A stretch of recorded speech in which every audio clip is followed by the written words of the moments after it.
కుసిరగట్టి ఊళ్ళోకి వచ్చనమ్మా చాలారి పూలు పెట్టి జాతరలు తెచ్చనమ్మా తంగేడు పూలు పెట్టి కంకాణ దూకేనమ్మా ముక్కు ముక్కెర పెట్టి ముల్లోకాల నెగదమ్మా ముంగార కూడంగా మున్నూరు కన్నులమ్మా ఎదిగాల కూడంగా ఏనూరు కన్నులమ్మా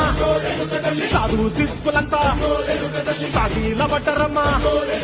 మహారాజు రాజులంతా మొగారిల్లిరమ్మా కోరిక కోరంగా రంగులు పూసినాము ఆశలు తీరంగా ఏసాలు వేసినాము నీకన్నా పెద్ద దిక్కులో కాన ఎక్కడుంది నైవేద్యం ఎట్టంగా మా కాడ ఏమిటుంది మనలన్నీ అడగిచ్చి మరణీయవే తల్లి కన్నా బిడ్డలను కాపాడవే తల్లి